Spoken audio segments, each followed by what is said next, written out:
Anthony está From the Neighborhood. El único programa que saca las superestrellas de cada bloque para compartir sus historias y experiencias en lo que es negocios, la familia y la comunidad. Cubrimos las calles que te hacen From the Neighborhood.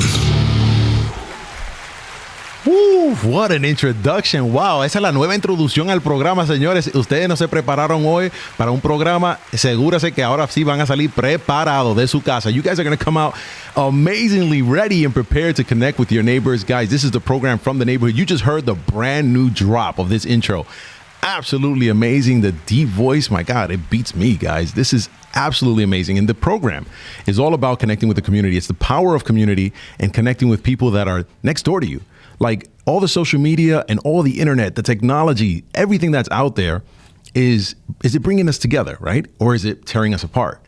Are we being like driven by the algorithm, or are we moving to the rhythm of life and just going next door, knocking on them and saying, hey, what's up? What are you guys doing this weekend? That's what this program's all about. It's all about bringing people together, understanding that come up story, the journey, and breaking apart the stereotype to say, oh, you're from this neighborhood? Well, I already know all about you. No, you don't. There's a lot of surprising neighbors that are doing some pretty cool things, and this is where you get to know their story. So with that, folks, you're going to get a real sense of the neighborhood. You're going to break the preconceived notions and basically tackle the headlines of what they have to say. And I'd love for us to stay connected. Make sure to reach out to me at From the Neighborhood, whether it's Instagram, YouTube, whatever it is that you move on. From the Neighborhood is how you reach me. Check out the website, fromtheneighborhood.com. There you see everything that I'm up to. I'm putting stuff up all the time. I've got a new store, by the way. I'm super excited by this. So go to shop.fromtheneighborhood.com. My Elements collection is absolutely amazing. So you got this periodic table look, pop it on your chest, and that is the element that makes you, whether it's Brooklyn, Manhattan, Bronx, Staten Island, you all know what it is. That's something that makes you, and that's what we're here to discover. What makes our neighbors? What makes our neighborhoods? What puts this whole thing together? And if you guys want to go ahead and be a part of the show, it's easy. FromTheNeighborhood.com, just get on there, sign up. Tell me your story. Tell me what you're about, what you're doing, and then we'll see. We'll check you out here on the program. And if you're a business and you want to connect to people in the community, see what they're doing, get in touch with the neighbors, get in the conversation, and make sure your business is a part of the neighborhood. Well, it's very easy. The guys here at Latino Mixx, myself included, reach out to me. We'll develop a package that connects you to the community. And talking about the community, I've got a guy here who's grown up in Brooklyn. Oh, I love Brooklyn. But he's got flavor. If you guys have been checking out this group, it's been around for a little while now, but it's picking up some major steam.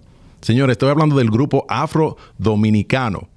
Afro Dominicano, that's the band that's in the building. I actually got my man Adriano Brito. He's here and he's going to talk to us. So it's not going to be a program where it's just you and me by ourselves.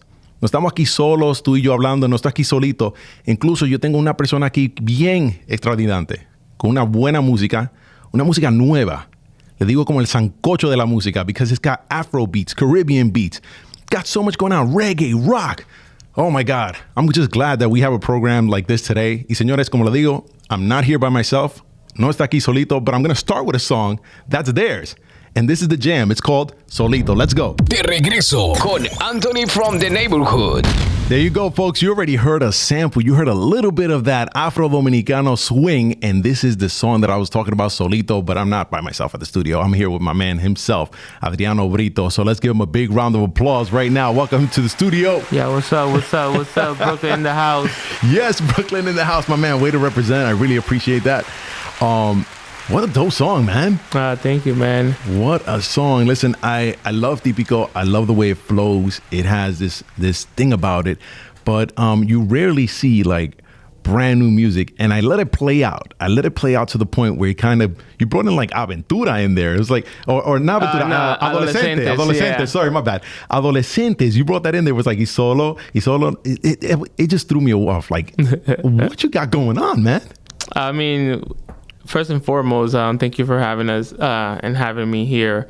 What we got going on here is that we all are bringing a different representation to the band because we all come from different musical backgrounds.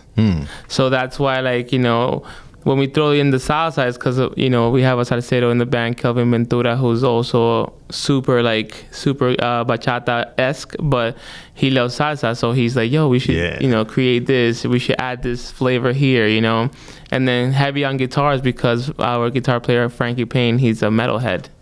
So everyone is bringing and contributing different type of elements to the band, and that's why you can see this like unique sound. Well, I'll tell you guys, I'm totally loving the guitar. The guitar has a place inside of all of this music. Yeah. And I've heard you describe it like this before. You described it as a sancocho. Yeah, that's a term that I took from Frankie because he said it once when we did this interview, and I was like, "Yo, this is perfect, man." Frankie's a lead guitar player and the one of the producers of the band as well. So yeah, we go from lo que se llama merengue clásico, de orquesta, merengue típico. We do reggae, we do rock, we do salsa, we do calypso, we do song. So it's like it's the melting pot, and it's the sancocho. That's exactly how to best describe it because there isn't a genre that we're afraid of like tackling down. Yeah, no, I love it. I mean, you got the African beats going on there. You've got the rock, you've got funk in there. And the whole thing, for somehow, some way, you keep this energy like where there's just a flow. It doesn't seem like it's not Dominican, but it seems like it's infused with so much more. And I honestly feel like if I had to compare it to something else other than a sancocho, it'd be like an airport, like an international airport. Like everybody's ear is probably hearing that little típico band when you get off the plane a little bit differently. But it's like you were able to put this all into one genre of your own. Mm-hmm. So with all the funk that's going on in this music, I want to know your origins. Brooklyn, was it the influence of music? Was it your family? What got you into here? I mean, this is funny. So I was born and raised in Brooklyn, but like my early childhood years, I moved to Dominican Republic. My parents retired and they just moved down to the Caribbean. So I was very young, so I wasn't like really into music. I was more like into sports and stuff like that. But siempre mi familia viene gente que son todo cantantes. So my uncle is a piano player for la Gran Manzana. My father played guitar, a bolero head for so many years. All my aunts are singers and vocalists. So it's like I'm growing up listening to all these types of, vamos a poner, just for the Jos Casarante, Iri Chacón, I'm listening to Celia Cruz, I'm listening to all these, Fernandez Villalona, which is all influences that I'm, gathering throughout the years, not knowing that like when I become an adult, I plan to put all this concoction together to create what it is, the sound of Afro Dominicano. Mad scientist. But like it's funny because I started playing the accordion when I was 18 years old. That's when I first picked it up. Oh, well, hold on. Let's take it a step back. So you're a kid. You're seeing your parents play. Now, obviously, they have full-time jobs and so forth. So you're already kind of getting used to seeing your parents out late, coming in, coming out. They have a gig. Guys are maybe practicing in the house. Like, describe me that atmosphere. That's good that you bring that up. So my father was more like a at-home singer, you know what I'm saying? My mom, she was just like, la mujer ama de casa, and then she branched out when she came back to New York to work again, but whatever. But I'm always seeing all these like musical ventures happening around my house, like gatherings, Christmases, Thanksgivings, all this stuff. Siempre hay un micrófono y siempre un radio prendido, so everyone is always singing. Casa Dominicana, right? Así es. So like that's exactly what I grew up like, just like everyone singing and everyone having like these freaking amazing voices and all different type of tonalities. You know what I'm saying? So that's exactly how I grew up. So in la casa tuya era karaoke every night. Yeah, and it's funny because my father, like, he is super musical, but he loves all types of music. Yeah. I'm talking about like when I was like probably, I want to say 8-9 years old, I got to listen to Bob Marley, you know what I'm saying, because he had a vinyl of Marley, you know what I'm saying. But he also, like, his favorite vocalist is Nuestro, which is this Brazilian bolero singer. My father's, like I said, super old school, super bolero head, you know what I'm saying, if that's even a term. And this is the LPs, right? Yeah, the long play on the big JVC speakers. Big record, guys. Big record. It was like this. It was like a giant frisbee. Millennials, you don't know about that. They don't know what's going on. So this is an LP. You're putting it on there. He's putting the needle on the record. You guys heard that term. This is where it comes from. And you're listening to this like out of what kind of speakers? Describe to me the stereo system. You remember like these like big like JVCs and like stack them.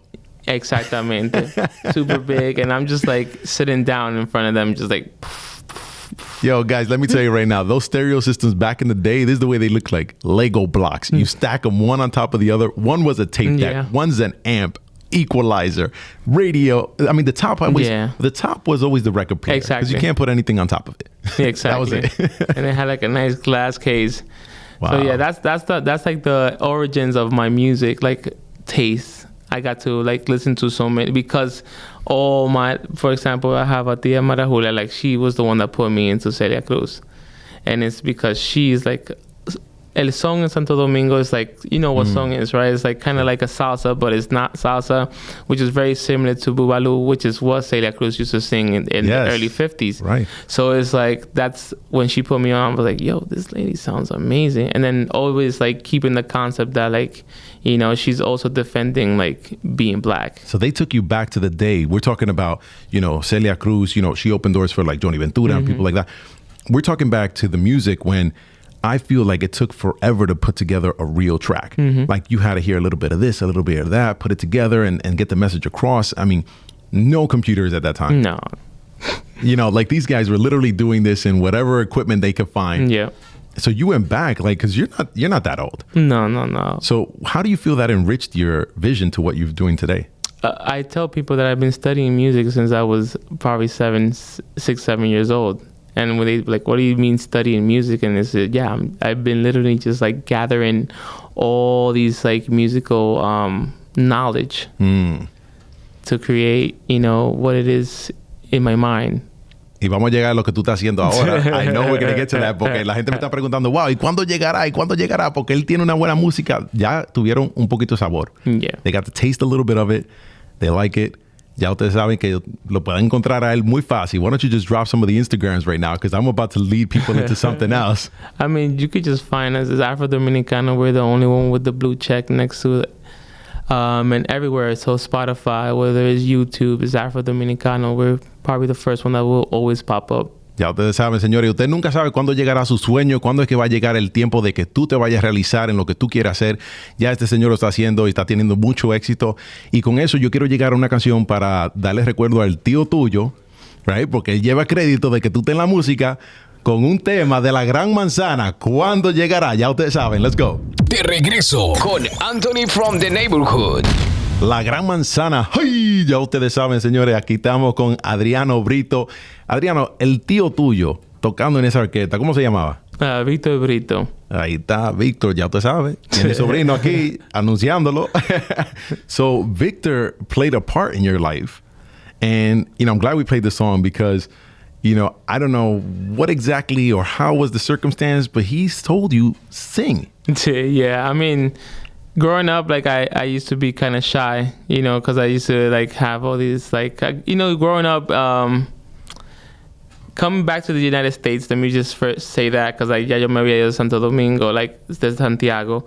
Like I used to be very like, you know, self-conscious that my English wasn't perfect. So like I didn't want to necessarily like, you know, let people know that I can really sing. So I used to like sing like in baja voz.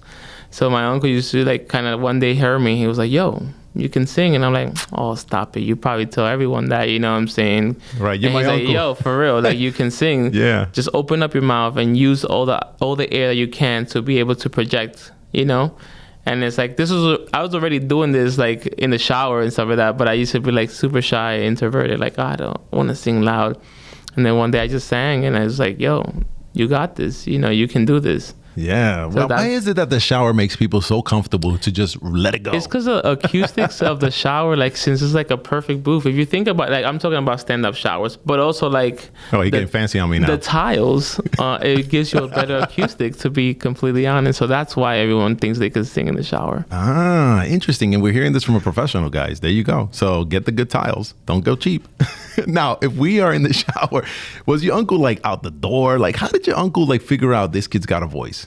So he was playing, I want to say he was playing a merengue, right? And then I was just like, he was playing like I think it was like a Ruby Perez merengue, and like Ruby Perez is a very high singer, right? Tú vas a llorar. Exactly. Yeah. So it's like I'm a mezzo soprano vocalist, so it's like I can dabble, not everywhere in those ranges. So I'm just like singing like along to Ruby, and he's like, yo, did you just say that? I'm like, yeah. He's like, come on, let's say it again. I'm like, no, I don't want to say it. Like, yo, say it again. Let's go.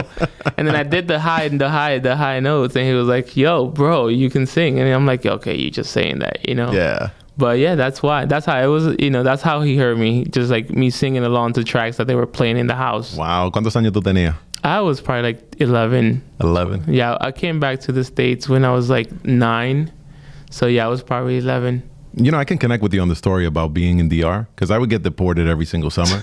So my entire summer was in the campo. We went to Las Charcas, and I was being La Charca, Vicayagua, Salaya, Los Ranchos. Like, that's where I would be. Yeah. So it was, outhouses and fetch your own water and, dirt floors.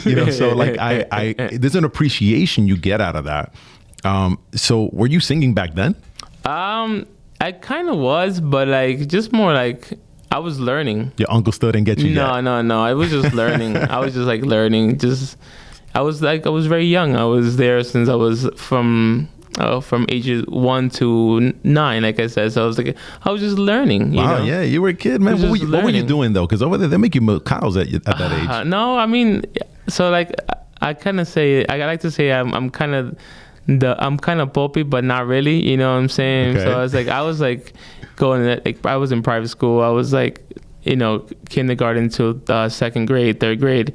I was just in school playing baseball, doing swimming. Like, I learned how to swim in there, and I was doing competition. No me lo toquen, ese americano. No lo ponga a hacer oficio. And no, it was nice. I was nice at swimming. I actually, when I was like, kind of like the Pee Wee League, like we was traveling. Wow. Yeah, like I got to go to Aruba. I got to go to the Netherlands. I got to go to Puerto Rico swimming in DR. You know what I'm saying? Yeah, so that's why I say I'm kind of poor, because I was kind of privileged. Yeah. But I got to do these like nice sports. So that's what I was doing in DR. Nothing to do with like music wise. I was just you didn't have music in your ears. You had water in your ears. You had water in your ears. That's what it was. Exactly. But yo, let me go back a little further, or actually forward back somewhere back then. Somewhere about in between. 15 years ago or so, you wrote your first song. Yeah, I mean, that was the song we played. It was Solito, which is the merengue we played, and a lot of people think it's a love song, but in actuality, it's not. Explain it to us. Break it down. It's So mommy was watching a novela back in those days, and I don't remember the name of the novela at this point, but the protagonist, which was female, like she basically it was had Talia. Cancer. Talia was in the movie. Talia was in every novela. Was Talia? So she had like cancer, right? So what she did is that because she was like in love with this guy, and like she separated herself from everyone she loved because she had this like illness that was terminal. So that's the inspiration. That's what I was like, tengo un vacío inmenso, yo la mujer que quiero me dejó. Okay. Se me ha ido mi mujer y tan solito me dejó. Ella se me fue, ella me dejó. Because she passed. Claro. Well, I would consider that a love song. I would consider that a love song. You know what? Now you say it, yeah. But people doesn't know that that's the behind... Was a novela. Exactly. And that it's about cancer, not like she left me for another guy, or like me traicionó, or like me dejó because that's it, we broke up. She literally left. Tú sabes que la novela, right? Soap operas, music, it gives a spirit of hope. And I feel that people will go to those extreme lengths to connect with things that might not seem reasonable. but go out of those limited beliefs to accomplish these things because the music drives them to. You know, they'll make you drive 3,000 miles from New York to Cali because you want to see your little sugar mama. But that's unreasonable. But you would do that because you believed in a song or movie or something that you've seen. And I think your music is capturing that. I think it really is doing that. And it's doing it where it's a bridge. And it's connecting those people who maybe were intimidated to get into being a real típico person or real bachata or real merengue because they were born here and they're like, I don't know, that's my parents' music. But they're seeing this sort of connection where it's like, wait a second, I'm sensing the ingredients, the aroma, right? Through my ears of rock, jazz and all sorts of music that they're familiar with. But they're like, this happens in DR? Like this is coming out of Dominicans, a group? And I think you're doing that. And I want to lead into something because you're also doing it into English. Yeah. So we're going to get into how you got this whole thing started because we got to talk some English. I mean, as if we haven't already. Pero tenemos que hablar inglés. So, señores, con eso voy a traer una persona que te influyó a ti, no directamente, pero a través de otra persona, te hizo cambiar. So, the power of three, one to another, gets this man to pick up an instrument. Hold on right there, porque nosotros vamos a hablar inglés. Tíralo, Fefita. Let's go. De regreso con Anthony from the Neighborhood. Así mismo, Fefita La Grande makes the introduction to this next part of the program here. And I believe in the connection of three people, right? Like if you know somebody, that somebody probably knows about another 300 some odd people. And among those 300, there's somebody that you're going to connect to. So we're all connected, folks. If you look at Earth from any picture, and if you had the privilege of leaving Earth and you saw it from the outside, it's a big bubble. So inside that bubble, everything's connected and interdependent on one another. And I'm going to jump with that back to my man here, Adriano Brito, Afro Dominicano, and your connection to Fefita La Grande, which I don't even know if she knows. She doesn't know. She does not know. Well, let's hope she finds out because apparently that's how you picked up the accordion, my man. Yeah, man. So my father's long barber, Kiko Arias, which was one of Fefita's many husbands, through the divorce, he took that thing. He told me it was 8 accordions and 3 tamboras. There you go, girl power right there. So he had this accordion. There's like this accordion in the back of the barbershop, and like randomly he'll pick it up and play un merengue. Does he know how to play too much? No, but he'll know how to. Tú sabes tocar los botones. So then one day I went to the back and I just like, I'm like, can I pick it up? And he's like, yeah. So like just by seeing him play before and seeing other musicians play, I started just like hitting like notes and chords. And I'm like, oh, this is pretty cool. And then he's like, oh, let me show you this song. This song should be pretty quick. And like I saw him do it and I just started playing it. And he was like, oh, shit. Wait, describe the accordion for me. Porque, señores, estamos hablando del acordeón. Si usted es latino, usted lo conoce. But when I say accordion to somebody who's non-Latino, who never heard típico, like Fefita's that we just played, they're like, that does not look sexy at all. Like, what's coming out of there? They're thinking bagpipes or some other crazy thing like that. But it actually sounds pretty cool. Yeah. I mean, that accordion, the accordion itself that we use for merengue típico is a diatonic accordion, which is buttons and it's 2 rows, 21 notes. Every note is a different tonality going in and going out. They're normally Horner Ericas. This is like the standard for every single Dominican that plays merengue típico. That's the accordion they use. Way to plug. And and it's funny because so it's 42 notes because you said going in, going out. Yeah, so it's 21 but technically it's 42 notes going in and out. Okay. And it's funny because we still haven't gotten any sponsors, right, Horner? Throwing shots in here, you know what I'm saying? But whatever, no one is taking notes, right? Yeah, that's cool. But yeah, so that accordion was in the tonality, which is it was an B flat. So, and it's one of the most. I still use that accordion to this day. It's one of my many accordions. I have about 12. Yeah. So it's one that I use consistently, and I still use it. And it still sounds great. So you're at the barbershop, you're getting a haircut. I don't know, maybe you're getting you said a B flat. So maybe are you getting a flat top? Remember that hairstyle? No, was I getting a flat top? Yeah, a blowout. I was getting a blowout. I was definitely getting a blowout. Haircuts of those days. Your man over here has an accordion. he's playing it, and you look at this and you say to yourself, I like this instrument. It's interesting to me. You ask him if you can borrow it. Where does it go from there? So I asked him if I could use it. So now every time I go to the barbershop, I'm going to the back of the barbershop just playing a couple of songs. So one day he's like, yo, I'm doing a barbecue and there's going to be like this other guy that plays the accordion. Just come through, just hang out. So I go there. We go to the barbecue and they're having a full out típico. I'm talking about bass. They had a bass, they had tambora, guira. They didn't have a sax, but they had an accordionist and it's full sound. They were doing a party in the block. Also in Brooklyn, by the way, and and not even like, because like, you know, typical in Brooklyn is like, you know, Palo de Williamsburg, Cypress, Bushwick area. It's more. I feel like it's more prominent there, but I'm talking about. That's where I'm from. Bushwick in the house right there, Cypress Hills. I would just jump right over. So you're talking about like I'm talking about down Midwood. I'm talking about. It was in Flatbush between Martinez and I think Tilden. It was like in the al lado de una casa, just doing a típico, and then I'm just checking it out. I'm like, oh, this guy. And then he's like, you want to play a song? And I'm like, I only know 2 songs, you know what I'm saying? He's like, we haven't played them yet, so get on there. Yo, just come on, get on it. And I'm playing the song, and I'm just like, that was that first, like, kind of like that first music high that I've ever experienced in my life. It's like, I'm playing, you know, and it sounds good. You know, not terrible for the time, but, you know, compared to now, you know, no. Did you sing? Did you sing as well? I did. Did I sing? I mean, let's just find out if you were out of the shower. I did sing. My man's out the shower. I was out the shower. So I did sing, you know, I'm still shy. I'm still shy, but I'm already 18, so I'm getting my confidence, you know what I'm saying? I'm already in high school. I'm just doing everything. And then I go back to, instead of going back, I'm like, here you go, your accordion. He's like, you know what? Take it with you.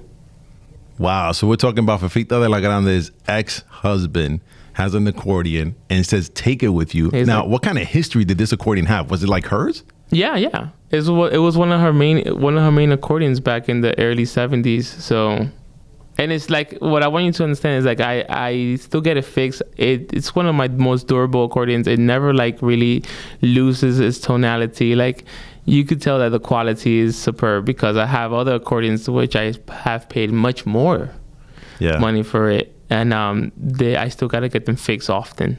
Oh man, you're like, I want you to understand about how this accordion, how good this accordion is. I'm still trying to understand that you have Fefita la Grande's accordion. This is, I mean, how do you even dare pick it up to use it? I mean, at this point, I'd be putting it in glass. You know what? Out of the many accordions that I've owned throughout the years, none of them sound like that one.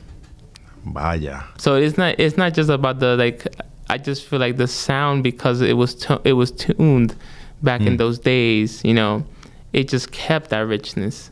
So it's like that anyone will try to copy that tonality, but it doesn't sound like it. You know, you sound like a Dominican describing their favorite sofa. Eso de caoba. Eso de caoba. Eso de caoba. Eso no se cambia. So yeah, that's why I still use it. And it also like, you know, it keeps me, I don't want to say like, not keeps me humble, but it ties me down to like, yo, remember, like, this is where you started. So it's you and the accordion, no more shower. You and your uncle. I'm seeing a lot of pairing. You and the barber, right? I'm seeing a lot of you guys pairing up, and basically it just being the two of us. And I want to kind of go back to something here because that gets a song in my head. Bill Withers, right? Going back, just the two of us, right? Grover Washington. Yeah. Song was sampled many times. I know Eminem sampled it, like so forth.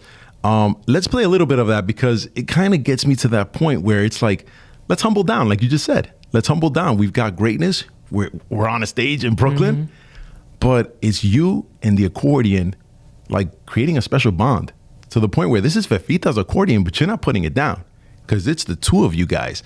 So let's go to that song real quick because I'm going to bring it back and we're going to hear a couple of different ways Bill Withers had put the two of us, or basically Fefita put the two of you together. Let's go.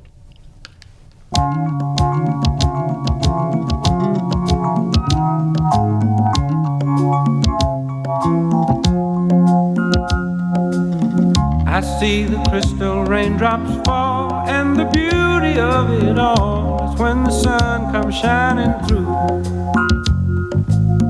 to make those rainbows in my mind. When I think think of you sometime, and I wanna spend some time with you. Just the two of us. We can make it if we try. Just the two of us. Just the two of us. Just the two of us. Building castles in the sky. Just the two of us. You and I.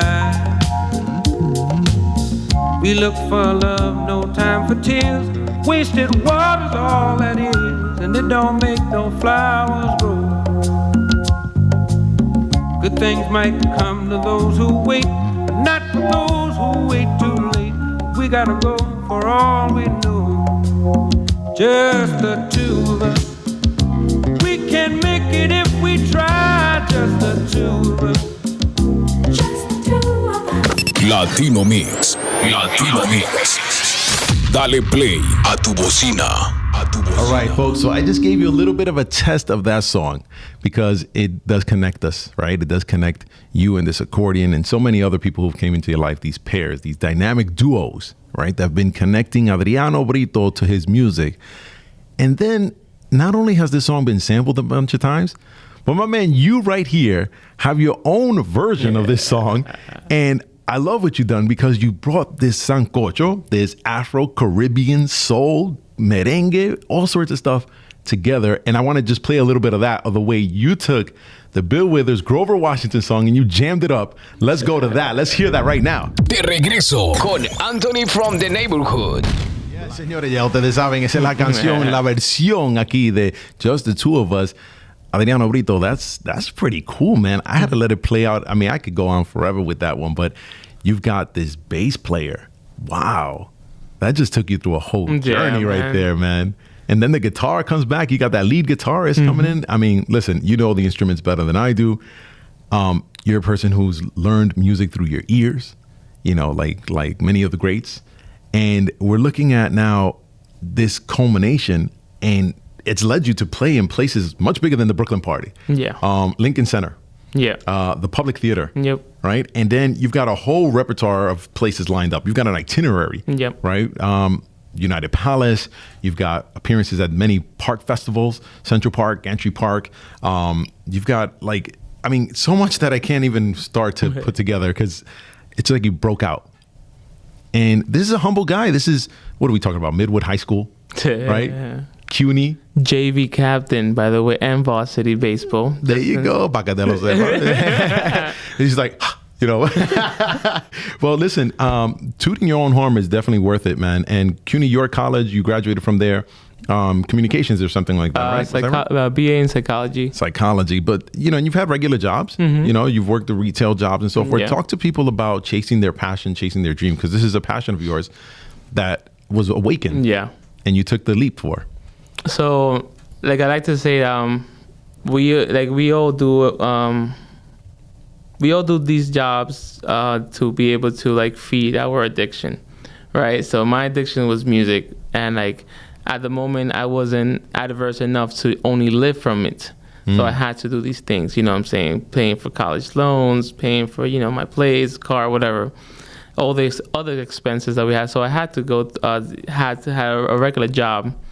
So that's where it all started. But no matter what, I was always working on music. So I remember like you said, working the retail job. I used to be working at this cell phone store. I won't name any names because I don't get free promos. Or discounts on your bill. So I used to write songs when I was there as well. Oh. You know what I'm saying? So I'm always taking advantage, and also, building that resume just in case the music, at that time, music was my plan B. Gotcha. It wasn't my plan A like it is now. And now it's taking center stage. So that's what's happening. And you wrote Amor de Colegio, which was the first song of Afro Dominicano. Yeah, that was the rehearsal song, the trial song for all the musicians to be able to be part of the band. The trial song, the one that they tried out with to see if they had it. Yeah. Nice. Now you got a bunch of other songs that have come out after that, And we're talking about, if I'm not mistaken, your second album, right? This is what you're working on now? Yeah, this is what's coming out this Thursday, which... Don't worry about it. Don't worry about the date. It's coming out, it's guys. Coming out. There you go. So people are going to catch it on... what's your platforms there? Your Apple Music? Apple Music, Tidal, Deezer, what is heart radio, everywhere you can stream music, YouTube, everywhere you can stream music, it's gonna be there. Nice. And you guys already know how to spell it. It's real easy, Afro Dominicano. And I'm glad you guys joined me on this journey to follow this guy through where he's gone. We're going to jump off to ask him a quick question in case I didn't capture everything, because we got our mystery box here where I've been waiting for that box to come out, bro. What's going on? You know about that? Yeah, man. Of course, I've seen it before. He knows about that. So here we go. So you already know that this box has questions.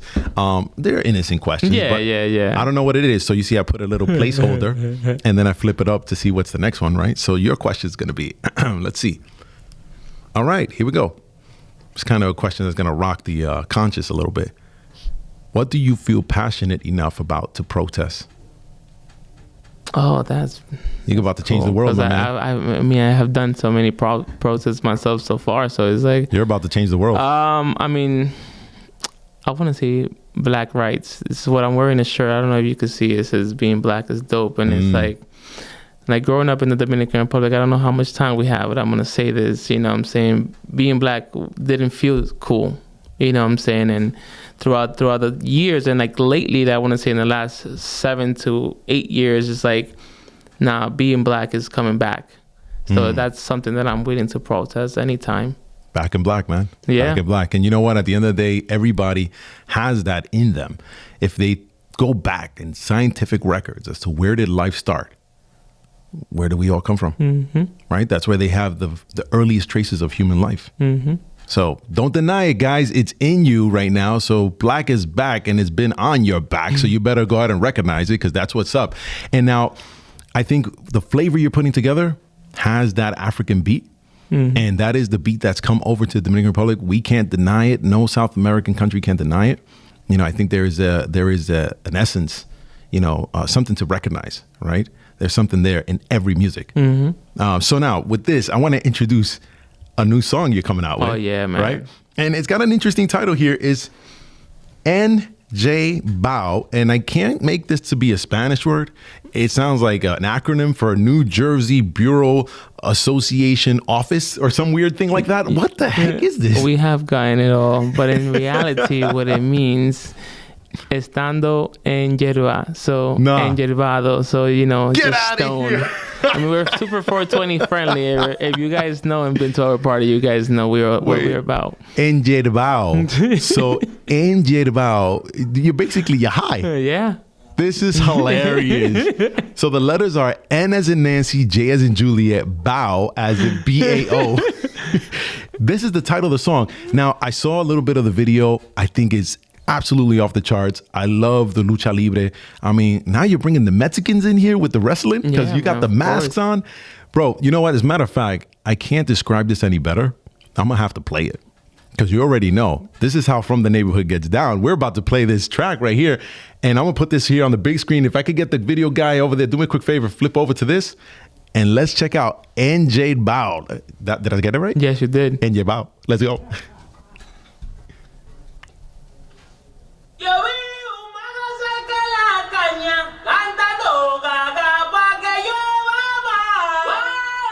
It's just a tease. It's just a 2-minute tease, folks. Ustedes no pueden coger más que eso. Ustedes saben ya que lo tienen que comunicar a Afro Latino. Se tienen que, I mean, guys, are you playing in like clubs? At this point in stage, what do you have time for? I mean, we're not necessarily doing clubs. We took the club scene out of our repertoire a long time ago, but we still doing like events that we feel that we should be part of. So like working alongside the Latino film festivals, whether it's in New York, whether it's in LA, whether it's in Philly. We're doing bigger stages like we did NAMM this year, and it's like, you know, we don't have nothing opposed to the clubs, but that's not the scene where we're trying to bring our music. We're trying to bring into different, like, higher stages. You know, that's why, like, playing for United Palace in August is going to be such an important event for us, because it's, like, showing, like, the evolution of, like, the new school, like, the new guys who are doing this music and, like, what we can do, you know? Yeah.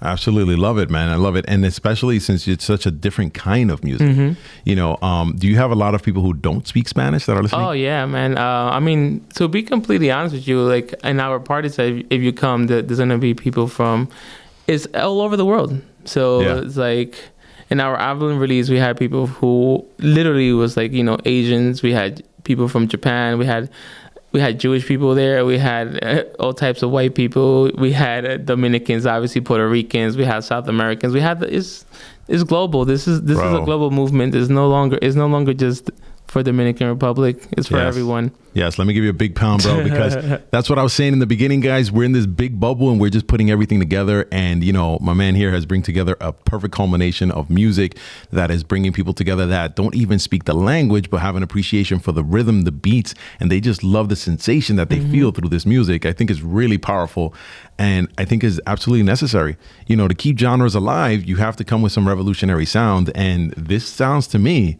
like it's on point. It's on point to be just that. There's so many things I learned from here. 3 degrees of separation. We talked about that. Yeah. Sticking to the dream where the income job is fulfilling the addiction. Yeah. And we talked about, you know, listening to those around you. I think sometimes breaking out of that comfort zone where you stop singing in the shower leads you to a point where you've got the power.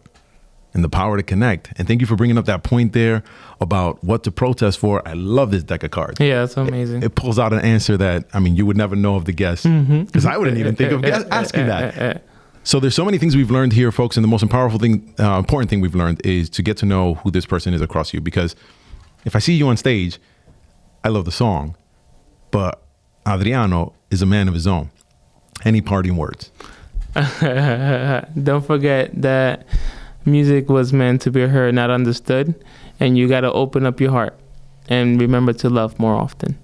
I love it. I love it, man. Thank you so much. Big round of applause. And guys, thank you so much. Esto ha sido otra hora espectacular aquí en el programa From the Neighborhood, guys. You already know where to find us here on Latino Mixx and on our channels From the Neighborhood. Ya ustedes saben, señores. Gracias por otro día y que lo vayan y lo disfruten. And until next time, I'll be seeing you back in the neighborhood.